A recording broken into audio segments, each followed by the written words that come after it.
Olá pessoal, tudo bem? Podcast com o especialista de hoje, contamos com um convidado super especial. Ele é professor, ele é palestrante internacional, consultor.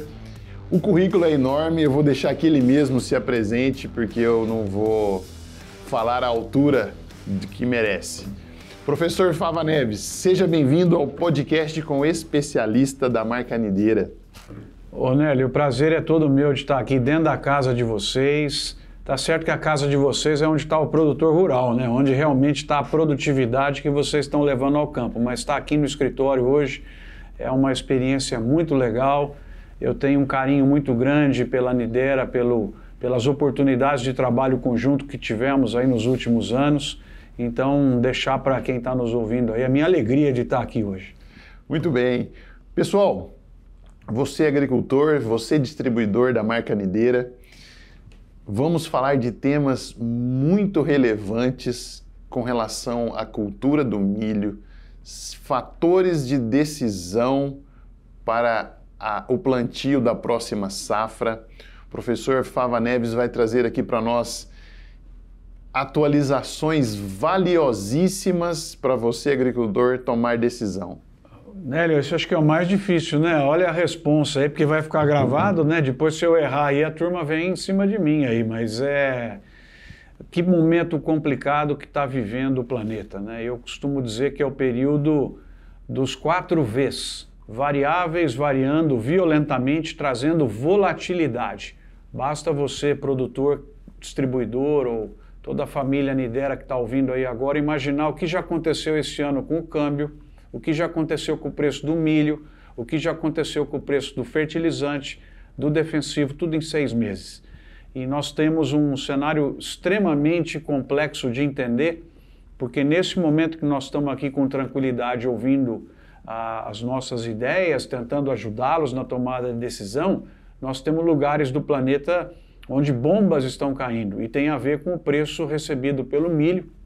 Então, se uma bomba cai ou se você tem um fechamento do Mar Negro, o produtor de milho no Brasil ele tem ganho e o produtor de frango e de suíno no Brasil tem perda. É muito complicado entender o mundo hoje. É seca, é pandemia, é questão econômica, questão de juros, é a questão do estresse das cadeias de abastecimento, né? Faltou o ano passado, em alguns momentos teve pânico de fertilizante defensivo que vocês viram isso daí acontecer, é toda a questão digital que tem revolucionado, contratos digitais, é a escassez de mão de obra, é o petróleo que vem para 60, volta para 85, é a competição com outras culturas, o custo do arrendamento. Realmente, eu queria só concluir essa primeira resposta aqui da complexidade que vive o produtor brasileiro, dizer que você que plantou soja no Brasil, que plantou algodão, que plantou milho nos últimos 4 anos, merece os nossos parabéns. Porque vocês aumentaram a área de grãos no Brasil, em 4 anos ela aumentou 15 milhões de hectares. Vocês aumentaram a produção em 70 milhões de toneladas. Imagina o que seria o mundo hoje sem o Brasil tendo essa oferta adicional. E por que eu digo que vocês foram heróis? Fizeram isso com alto risco, com arrendamento caríssimo, custo de produção elevado, com risco climático, com risco de preço. E aí agora a gente sabe que a queda do preço aconteceu e muitos estão com uma situação mais difícil agora, né, Nelly? Porque compraram os insumos a preços mais elevados, não travaram o milho, não travaram a soja e agora o preço caiu. Então talvez esse seja o pior momento que a gente está vivendo. Vai melhorar, sem dúvida nenhuma, para a safra 23, 24, que vocês vão tomar a decisão de plantio, vão plantar agora em setembro. Então, Nélio, assim, só para não esgotar todo o tempo do programa, porque eu podia falar 1h30 aqui das dificuldades de entender o mundo hoje em dia. Ó, eu tenho 32 anos como engenheiro agrônomo, sou empresário como vocês, sou professor também, rapaz, é um susto por dia que a gente leva aí com esse planeta louco do jeito que está. Então, realmente, é uma produção que deu resultado, mas com alto risco, né? Professor, então assim, a complexidade que está na mesa hoje, ela é muito grande. Você falou aí de eventos climáticos, de curva de juro, preço, estoque, efeito guerra o cenário que às vezes fica bom para aquele que comercializa grão, mas o que depende do grão internamente para a ração tem um impacto reverso, o contrário, e ao mesmo tempo você tem os grandes players também, né, professor? Como que está o cenário, pensando em Estados Unidos, Argentina, em soja, milho, o que está acontecendo lá fora que também pode gerar impacto aqui dentro hoje? Legal, então, produtor, olha só, o milho está com uma perspectiva de médio e longo prazo muito boas. Vamos falar primeiro dessa, para daí a gente entrar agora especificamente em setembro, outubro, e principalmente quem for colocar milho segunda safra em janeiro, fevereiro, né? O que nós temos pela frente aí? Nós temos mercado de carnes crescendo muito. Quando você olha as projeções aí de 32, 33, daqui 10 anos, você vê tudo morro acima. Vou mandar, tem um quadro aí para vocês darem uma olhada. Olha lá, frango, suíno e bovino. O frango está à sua esquerda, o suíno está à sua esquerda, que é onde dá aquele pico que vocês estão observando aí, que foi quando teve a peste suína africana lá na China. O frango está no meio e o bovino está à sua direita. Então vocês estão vendo, carne tudo morro acima, beneficiando o milho. Segundo ponto muito importante para vocês confiarem no futuro dessa cadeia produtiva. Então, proteína está puxando. Segundo ponto, etanol feito de milho. Está bombando, Nélio, no Brasil. Investimentos que não pararam durante a pandemia e durante os preços mais elevados do milho, que seguem crescendo e devem ocupar uma quantidade muito interessante aí de milho, provavelmente chegando aí em breve a 20 milhões de toneladas para destino de etanol. E aí faz o DDG, né, que gera ração animal, tem cogeração, esterco, biometano, enfim, tem muita coisa legal acontecendo na questão do biocombustível, no Brasil e no exterior. Então já são dois grandes pontos aí, proteína, carnes e o biocombustível no Brasil e no exterior crescendo muito, etanol. Estados Unidos, França, biodiesel na Indonésia, tudo isso aí abrindo espaço para o nosso milho. Terceiro ponto, Nélio, a questão da importação do grão pela China. A China, a gente sabe que quer fazer a carne lá mesmo, então ela puxa a soja e agora mais recentemente o milho brasileiro indo direto lá para a China, é uma grande oportunidade. E o quarto é o crescimento do mercado interno mesmo, dos produtos que usam milho na alimentação animal, tanto no Brasil quanto no mundo. Então, Nélio, eu não tenho dúvida que o milho precisa, aliás, foi o nosso mote, é o nosso mote no projeto Somos Milhões. Está aí a carinha do site para vocês visitarem, muito legal, tem muita informação de milho lá, uma iniciativa da Nidera que até apresentamos agora para competir na Nova Zelândia, apresentamos esse caso no Congresso Mundial de Agronegócios. Então nós temos muita possibilidade de crescer, demanda vai ter, entendeu? Nós temos que aumentar a oferta, só que nós temos que ter eficiência, fazer o que vocês fazem, administração por metro quadrado, bioinsumos, usar semente de qualidade, porque tudo ficou mais complexo. Então eu tenho que construir margem para que, mesmo com preço menor, eu ainda vá adiante. Essa é que é a ideia. Então, assim, no médio e longo prazo, muita chance para o milho crescer. Nesta safra agora, o que a gente tem que observar para a tomada de decisão? No caso da soja está mais fácil, que o Brasil já produziu quase 155 milhões de toneladas, essas toneladas já estão em casa, já foram produzidas, né? E agora nós temos que ficar de olho no clima nos Estados Unidos. No caso do milho, Nélio, aí já são mais variáveis, variando violentamente. Além dessas todas que eu falei para vocês que são boas, porque é de consumo, nós temos que olhar a oferta americana e pelo que a gente viu na previsão, provavelmente eles pulam de 350 para 390 milhões de toneladas sendo produzidas agora, 40 milhões a mais. A oferta brasileira provavelmente vão beirar os 130, né, aqui no Brasil. Então, com a primeira safra e a segunda safra, que mesmo tendo sido plantada, né, Nélio, que é uma coisa que preocupou muito a Nidera, preocupou a gente também, algumas fora da janela ideal, o clima foi muito bom em boa parte do Brasil e as produtividades na colheita da segunda safra estão surpreendendo. Então, hoje nós estamos com uma situação que tem muito milho aí no mercado. Nós temos problema de armazenagem, que deteriorou demais, porque a nossa safra de grãos aumentou 70 milhões de toneladas e a armazenagem nem de perto, né, nem de longe acompanhou isso tudo. Então a gente tem realmente um cenário complexo. E no milho a gente também tem que olhar para a Ucrânia, porque ela é um participante importante aí do mercado internacional, que não é no caso da soja.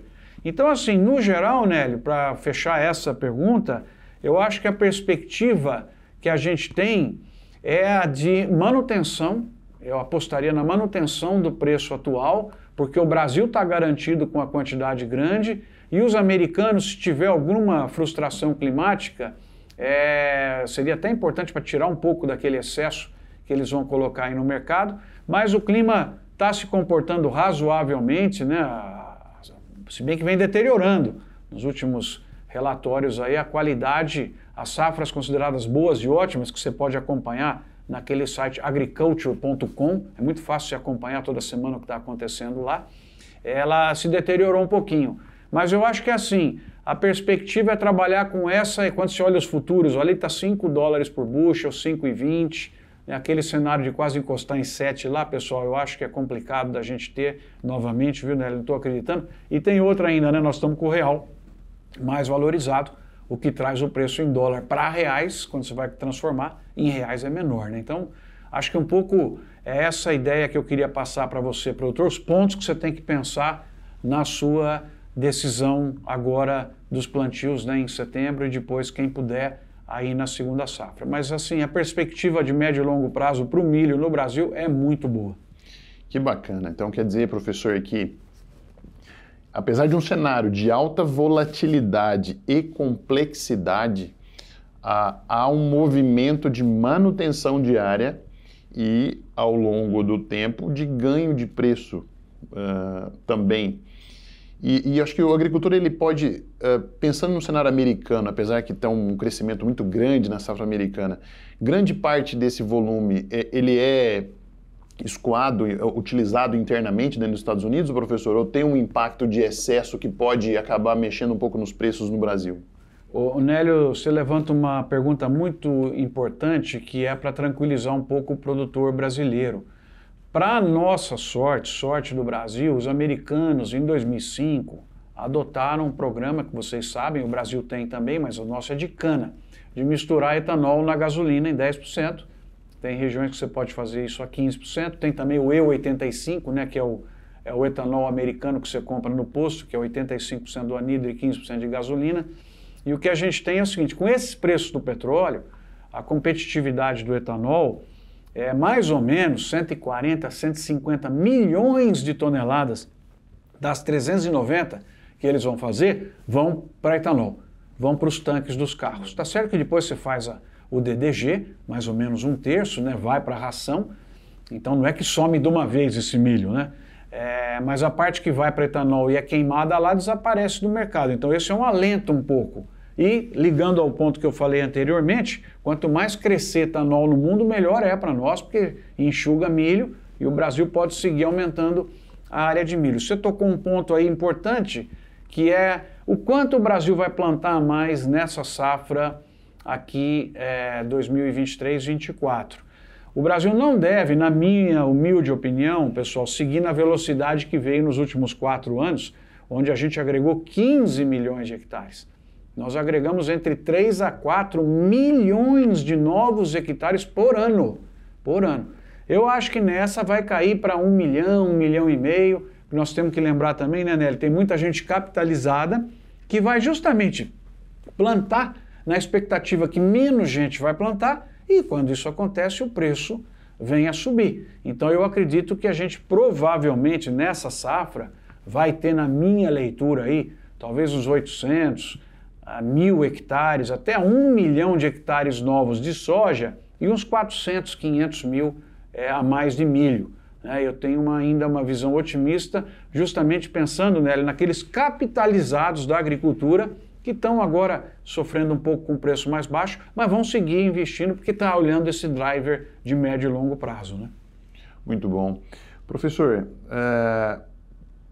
o cenário de soja, como que você vê hoje a importância do Brasil dentro da cadeia mundial como provedor de soja? Teria algum dado novo para trazer para os nossos ouvintes, nossos agricultores, para se manter a ideia, né, de que o Brasil ele é um grande player, um grande jogador importante nessa cadeia, a importância da nossa soja para o cenário mundial? Bom, aí, Nélio, eu vou recorrer aos universitários e vou pedir aí uma colinha, porque vai facilitar para vocês olharem esse quadro, que eu brinco que o quadro da soja que eu mostro aí nas palestras é quase como um quadro de autoajuda, né? Porque vocês estão olhando aí o crescimento da produção brasileira, o Brasil está chegando praticamente aí a algo ao redor de 42%, né, da soja feita no mundo, é num lugar só, que é no Brasil. E no mercado a gente abriu uma distância incrível em relação aos americanos, né, porque era pau a pau a questão de produção e de exportação de soja. Nós estamos abrindo quase que 2 para 1. O Brasil vai colocar agora no mercado 57% da soja comprada pelo mundo, quase 60%. Então fica legal para vocês guardarem: 40% da soja produzida no mundo, 60% da soja comprada pelo mundo, importada, saindo do Brasil, como vocês estão observando aí nesse quadro que complementa a nossa fala. E também, o Nélio não perguntou, mas no milho, também é esse próximo quadro aí, o Brasil tem 10% da produção mundial de milho. O milho é muito difícil a gente encostar nos americanos e nos chineses, porque eles estão acima de 300, e nós estamos ali no 120, 130, né? Então provavelmente nós não vamos ver o Brasil liderar a produção de milho, mas nós estamos liderando a exportação de milho. E o Brasil chegou já a incríveis 30% do milho comprado pelo mundo veio do Brasil. Nós passamos os americanos, como vocês podem ver aí nesse quadro. Então é muito legal o que a soja e o milho do Brasil fizeram, e em breve o algodão também deve assumir a liderança. E com isso, Nélio, o Brasil vai liderar 9 setores dos mais importantes do mundo. O Brasil lidera nas exportações. Por isso que a gente tem um livro, tá aí a capa também para vocês olharem. O livro vocês podem baixar gratuitamente, chamado Ferramentas para o Futuro do Agro. Por isso que o Brasil é realmente o fornecedor mundial sustentável de alimentos, bioenergia e outros agroprodutos. Então, realmente incrível aí a performance que a gente fez. Essa sua pergunta levantou a bola para eu dar uma cortada que com certeza deixou todos vocês que estão ouvindo aí orgulhosos, né? O mundo hoje precisa agradecer o Brasil, porque se não fosse o Brasil, nós estaríamos numa grave situação de abastecimento no planeta, com aumento de fome, instabilização nas democracias, né? Instabilidade, porque quando você tem fome, cai popularidade de governo, tem lugar que é muito frágil, né, Nélio? Então, realmente, assim, eu digo para você, eu sou muito feliz de ser engenheiro agrônomo no Brasil nos últimos 32 anos e particularmente nos últimos 4, 5 anos. Impressionante o que vocês fizeram, né? Que bacana. A Nideira é uma empresa especialista em sementes e está no lugar certo no país que tem o DNA de agronegócio.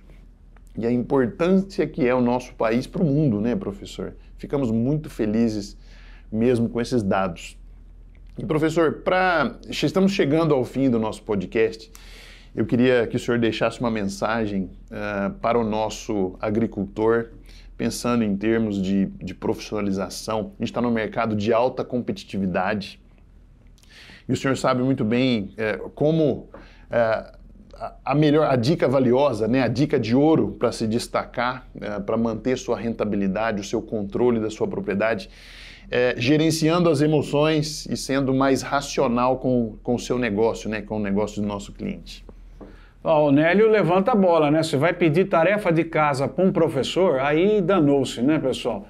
Meus produtores queridos aí, vou projetar agora 5 áreas que vocês têm que melhorar para que a gente realmente construa margem num cenário onde vai ter muita demanda, mas a gente não sabe o preço. Primeira questão é o comportamento financeiro. Ter caixa, saber a hora de comprar, saber a hora de vender. Uma frase minha que se vocês levarem do nosso bate-papo aqui, eu já vou ficar muito feliz, você tem que ficar melhor antes de ficar maior. Então é melhorar a semente, bioinsumo, irrigação, armazenagem, gestão por metro quadrado antes de tentar fazer uma expansão, endividamento e outras coisas, tá? Segundo ponto muito importante, excelência operacional. Você é produtor de milho, você é produtor de soja, você tem que ser o melhor. Jogar na Champions League da questão da produção. Então, tudo que tiver de tecnologia, adotar, não deixar desperdiçar nada, ficar de olho. Terceira característica aí, subindo no nosso pentágono, a questão do controle total de tudo. Lembrar, anotar tudo, ter esses dados na mão, comparar esses dados, sabe? Isso é extremamente importante para que você realmente consiga ter a fazenda na mão, ter a produção na mão e incentivar com que também a sua equipe faça isso.